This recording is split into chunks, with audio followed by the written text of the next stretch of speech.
'tis the season. Oh, And hello. yeah, hello everyone. Hello, hello, hello. It's a time where we are going to start talking about code, specifically infrastructure as code. And you may have noticed that my YouTube channel has even changed to be NATO as code. So I am officially code now, and I live in the infrastructure that you are watching on your screen right at this very, very moment. So I am going to be giving everyone a high level introduction of what in the world is infrastructure as code, and why should you care about infrastructure as code, and what does it have to do with cloud, and what does it have to. Well, let's just stop before we get too far Hold ahead of on. ourselves. Let's just stop. Before NATO gets into that, we do have a couple announcements for what are we up to tomorrow, which is December 19th, 2020. We are going to be hosting an Infrastructure as Code workshop at 1 p.m. Mountain Standard Time.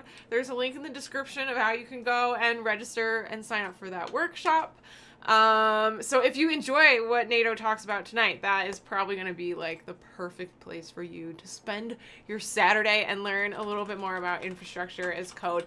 Dive even deeper than what NATO's going to be going into tonight.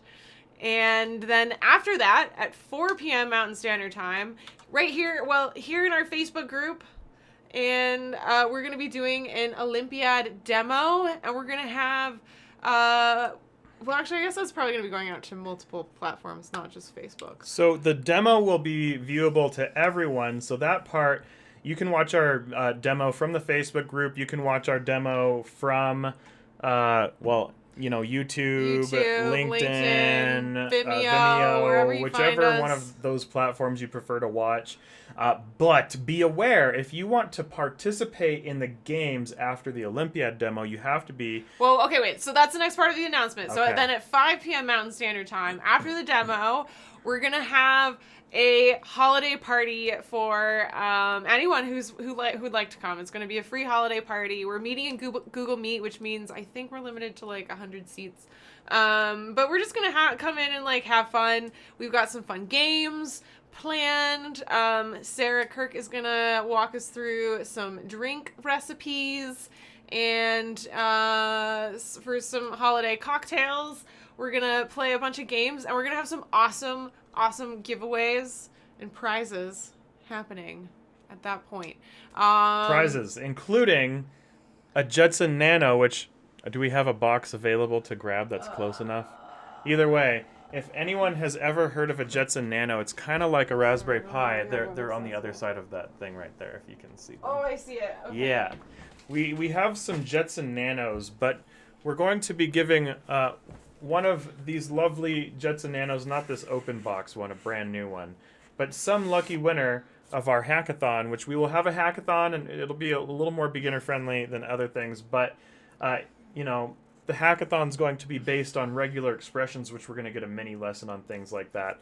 But we're going to be giving away a Jetson Nano to a lucky winner, where we all are also going to be giving away workshops with that Jetson Nano, which includes a Pied Tinker workshop for how to set up like a Docker swarm with little nodes like Jetson Nanos or Raspberry Pis. So if you get a second one or you get a Raspberry Pi, you can use that to cluster them into a cloud. And then you will also get the Pied Hacker Experience, which teaches you how to turn your Jetson Nano into a cloud that secures your home. Yeah, so all of that is happening tomorrow at 5 p.m. In order to join the Google Meet for that, you need to go to our Facebook group, Notia Squad. I think we're going to be dropping that link into the comments of all of our various platforms. So I think that does it for announcements. We really hope to see you guys all there at our holiday party. Again, register for the workshop. Infrastructure as Code. It's going to be awesome. We're super excited. Oh, we're super excited. It's actually going to be pretty neat. So some things to know about what we're doing, and I'm just seeing if there's anything coming up in the chats, just because since we are live, there are chats, and I always have trouble sometimes trying to find or follow the chats. But let's see. Let me just double check to see if there are any questions before we get into that. So if any, and also we have some new requests coming in, so let's go ahead and let folks into the group real quick, and let's see. So You do need to be in the Facebook group to be part of the holiday games that we're going to be doing. Here we go. Now I got the chat working. Awesome. Okay. So for those of you who are going to be there, we're going to be doing ugly sweater party. I think she said. Oh yes. Also, wear your ugly sweaters. Wear your because ugly we're going to sweaters. be giving a prize for the ugliest sweater. So. Yeah, if you're not wearing an ugly sweater, then you're. We're also gonna be giving away. We're going to be giving away a lot of prizes. We're going to be giving away 5 Pied Tinker workshops as well, and then one of those Pied Tinker workshops will come with the Pied Hacker experience, but only one. So there's and 6. the Jetson Nano. Yeah, there's 6 Oh. total Oh, prizes. okay, I'm sorry. So Sorry, the Jetson I'm is the getting ahead of myself. 6th prize for like our big game where we're gonna do like a miniature regex lesson and then a little game. That's the Jetson and workshops. And then another lucky winner will get 2 of our workshops, and then 4 people will get Pied Tinker workshops to learn how to basically build little clouds at home. Build a cloud at home. It's a great way to learn cloud, and it's a great way to learn about the cloud. Definitely. Yeah. So yeah, come to our free event tomorrow. It's gonna be awesome. It's gonna be pretty sweet. So there's some things that I also want to talk about now, because speaking of all of these things that we're doing, before all of this, we have a workshop on infrastructure as code where you can learn how infrastructure as code works. And we're going to actually be working with setting up a foundation for working with infrastructure as code. And what is infrastructure as code, you might ask? Well, it's one of those things that's too complicated to give a simple answer for. So to give you an idea of, what is this workshop going to be about in the first place, is we're going to do a little mini lesson for just, we're going to get back to talking about infrastructure as code. What is it? We're going to keep it rather simple, and I'm going to explain it to Laura here, and Laura's going to help me know if what I'm saying makes sense so that I don't get too advanced for those who are not quite as advanced. We can try to really get a good idea of, what is infrastructure as code. Are you excited about this? I'm excited. I'm Super excited. So teach me.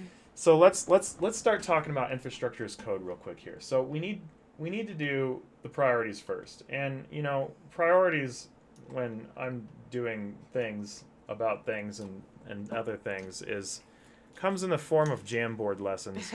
So we're gonna go to Jamboard. the board of Hero or Justice and Light and all of those interesting things. We're gonna go ahead and start a new whiteboard. We're gonna talk about infrastructure as code, why we should care about infrastructure as code, and why it's probably the coolest thing that I have this new obsession with infrastructure as code now. So once upon a time, let's just start some labels here. We're gonna say what is. So what is it? What is infrastructure as code? We're gonna just ask that question, right? Because we want to know. So if we're trying to figure out what this thing is, let's start by saying, everyone's familiar with, let's get a drawing here. Everyone is familiar with the idea of having like a computer, right? If we have computers, we might have like a little desktop computer right here. I'm just going to draw this happy dandy little desktop computer. And it's hanging out doing some things. And on this computer, it's got little lights on it and things, and it's got little trays and maybe some buttons or something, and maybe it's got like a little screen, because that's pretty neat. I like having screens on computers. I mean, why not, right? So we've got this happy little computer. We have computers, right? And then, of course, we have other types of devices, where we have maybe a laptop instead of a happy dandy little desktop. So let's go ahead and take a look at this little laptop hanging out with this desktop, having a good time. Having some good festivities in the season, because that's what laptops do, and then they get wonderful beverages spilled all over them, and then they no longer exist. Oh, horror stories. I used to do computer repairs and all that stuff, and oh man, every holiday season, everyone's bringing in their laptop, whether it was spilled wine in it or coffee in it or I had a roommate in just college water. who tooth spilled all over my laptop. But luckily, it was, I don't know, it was built for that though. It was so they just had to replace the keyboard and it was fine. It didn't fry the whole laptop. Well, that's good. Well, an interesting thing about Well designed, I guess. Well, that's if it That was survived. like how it was how it was built, so that if you spilled on it, the keyboard would collect the water and it wouldn't go into the motherboard, and It's not like it'd be instant. fine. It was Look at these art skills. Artwork. We're so good at this. So let's say. Can you tell Nathan draws on whiteboards all the yeah. time? So I used to do disaster recovery and things, and so let's say that you do accidentally spill water on. So this right here, we're just gonna point the arrow, and we're just gonna make sure that everyone knows that this is water spilling. Right, we're just going to think about this as, what happens if water's spilling on this laptop? And infrastructure as code, we're going to get into it. So it might be a little confusing right now. You might be wondering, like, what in the world does this have to do with anything? Well, if you get water on your desktop or you get water on your laptop, then whatever is on there, your operating system, things like that, it might be really complicated to figure out, how to replace it. Maybe you got to get the files off of it. Maybe you have some sort of insurance where you still get to get the computer replaced or whatever. But, you're going to have to go through some super annoying process or all these annoying efforts to figure out how to, get all your stuff ready so you can start using your computer again. You're like, oh no, I can't use my computer anymore because it's destroyed. It's been completely destroyed, right? So with business, there are a number of reasons why we get benefits from working with cloud in general. So let's kind of draw this idea of cloud. Let's say cloud. So let's start getting into a few things here. So cloud is usually something that these devices connect to, right? So we're going to draw some fluffiness around this cloud right here. So this is an internet cloud. And let's say that we're, working at a company. And at this company, we want to make sure that basically whatever happens to the laptop or whatever happens to this work computer and whatever's going on, not only are things like backed up, but also like downtime in a business. If something happens to a laptop or all these other things, downtime in a business, it's not a good thing. If people can't work and we have outages or even when we're using websites and whatnot, when we're using websites, there were some Google outages recently, and quite frankly, it's just inconvenient and it gets in the way of work. And let's say that you're running a business and you just got a situation where your salespeople are just about to close a major deal. And you're on these phone calls with your salespeople, and all of a sudden everything seemed like it was going well, everything seemed like it was going great. There's emails going all over the place, and all of a sudden your email just stops, and you're like, oh no, there's no email, things aren't working. Stuff is down. We have these outages. All of a sudden, maybe that sales deal ended up getting missed, and now that company missed an opportunity to get a major sales opportunity or something like that maybe someone else ended up getting to because someone else was using infrastructure that was functioning while your business was suffering with outages right now. So really, it's not a good idea for a business to just be like, okay, everyone, just bring your own desktop to work and bring your own laptop to work. And sure, people can do that, but when that happens, a business generally does not want to risk that if something happens to these systems, that everything is up in a place where it's going to be safe, it's going to be happy, and then that otherwise ends up being the cloud.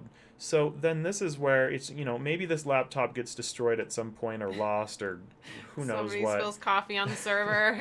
Yeah, someone spills coffee on someone's workstation.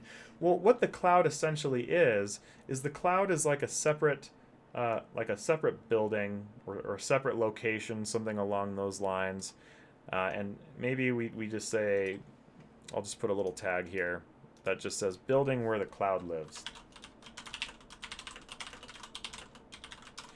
Because the cloud is a bunch of hardware and all that good stuff, but it's hidden and it's, not hidden, but it's locked away and secured and, put behind physical barriers. And so, whatever happens to the workers' infrastructure or whatever happens to the business stuff, then a business could, instead of waiting to get everything off of the destroyed infrastructure or the destroyed laptop or all these things, instead of having this huge headache all of a sudden, you know, they can just be like, oh, the laptop's down. Well, I will lose more money by wasting time, so I'd rather just give you a new laptop, which is actually more affordable for a company oftentimes, especially for developers. So then it's just a no-brainer, and they probably have some form of, insurance where they're like, oh, your laptop's damaged? No worries, all of your work's in No the problem. cloud. Yeah. It's like, how nice. And so it's like, let's just give you a fresh, new, juicy 100% functional laptop, and it's just going to connect right back to your work, and it's just going to keep going again, and it's just going to feel good. Not even miss a beat. Yeah, not even miss a beat. And then another challenge that we had, so this is the beginning of trying to understand what infrastructure as code is. So the first idea is, generally speaking, what I'm focusing on is infrastructure as code used to build cloud. And what this, those of you who are a little more technical and already familiar with this is, our current standard is Kubernetes,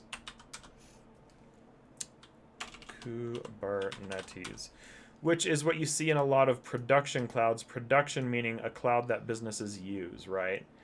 And so really, Kubernetes is what people use for cloud. A lot of, it's the new, I guess, cloud native standard for companies to be building cloud on top of. And so really infrastructure as code is the cloud standard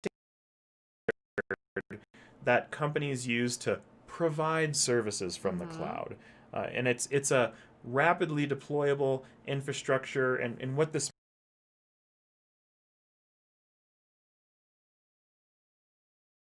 saying, you can just not worry about your computer getting destroyed.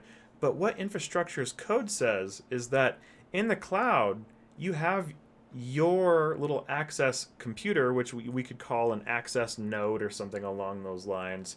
And so the infrastructure as code is basically like a computer that you connect to, but instead of say like, because you can build infrastructure as code in one of these. And while this is infrastructure, I can then have this, what other computers would recognize as like maybe like 10 or 20 additional extra little computers living inside of this computer.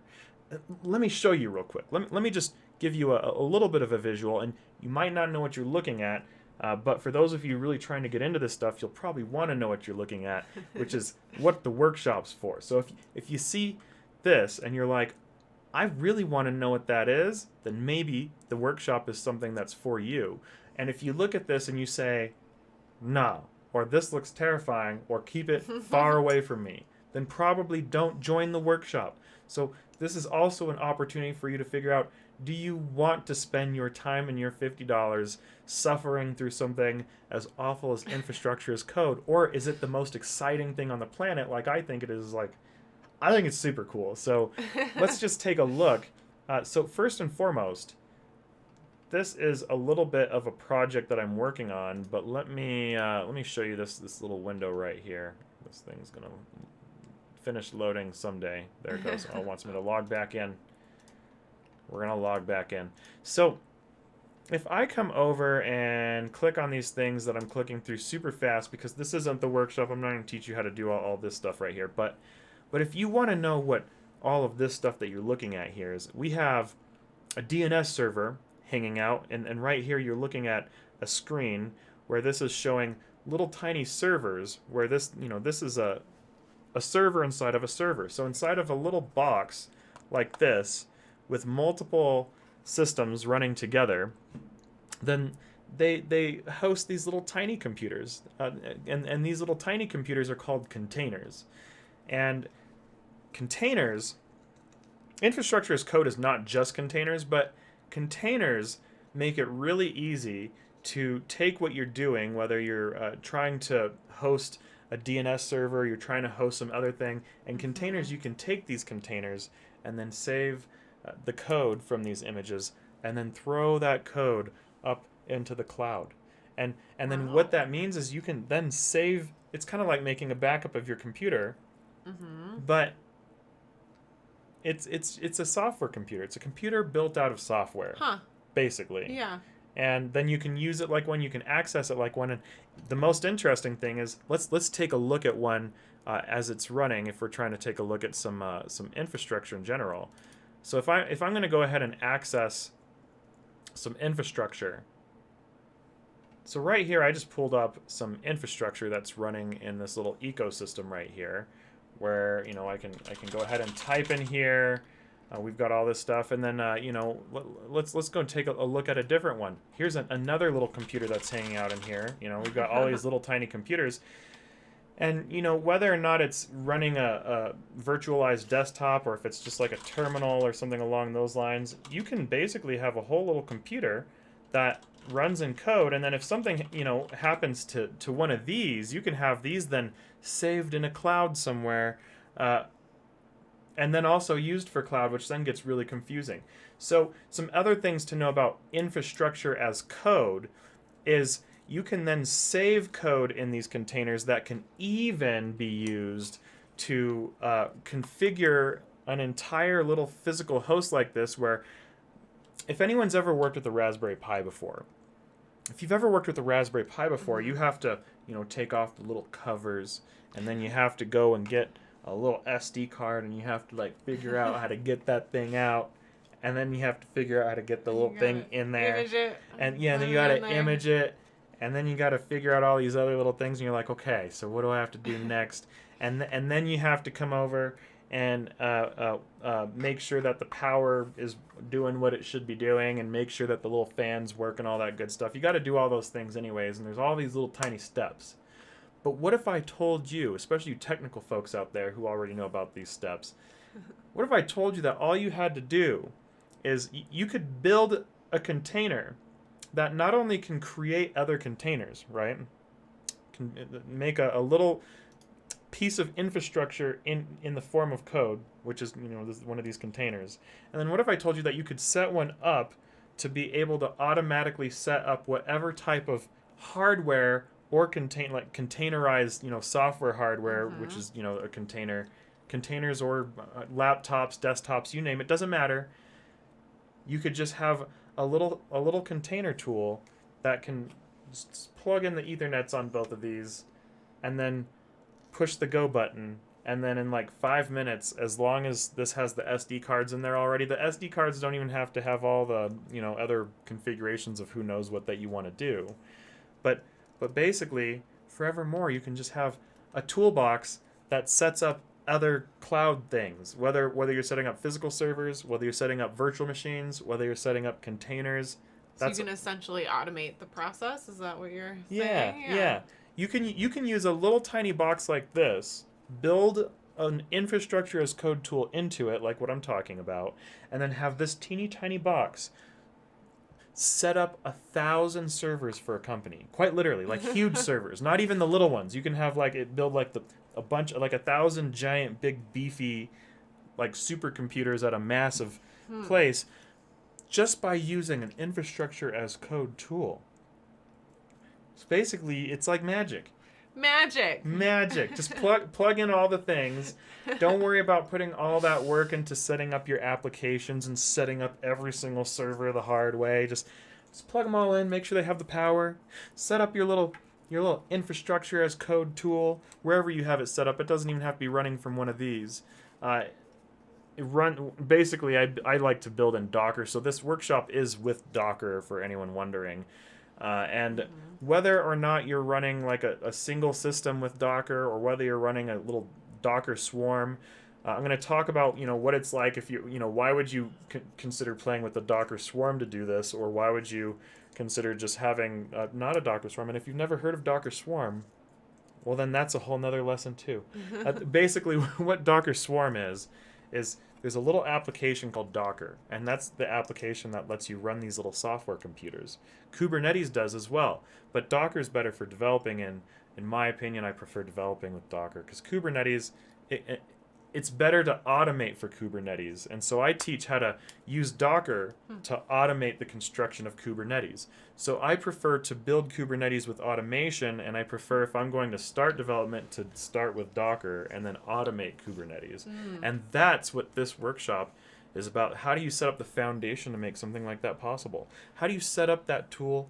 And then it's up to you all to figure out what to do with that tool once you take the workshop, but you'll know. Yeah, so once again, if the workshop that we're referring to is happening tomorrow, 1 p.m. Mountain Standard Time, there's information on how to sign up in the description of this video, wherever you are watching it. You can go and learn a little bit more about it and go sign up, and we're super excited about it. Yeah, learn cloud standard stuff. Yeah. Things that the people do at the big companies. Infrastructure is code. Yeah, like if you want to know how to work with a company who works with, thousands of servers or hundreds of thousands of servers, then this is the type of workshop for you. If you don't want to do that, or you don't find that interesting, then maybe not. But if you're like, yeah, I want to work with thousands of servers. Well, if you want to work with thousands of servers, then just remember me and remember her, and now she knows too. I'm learning.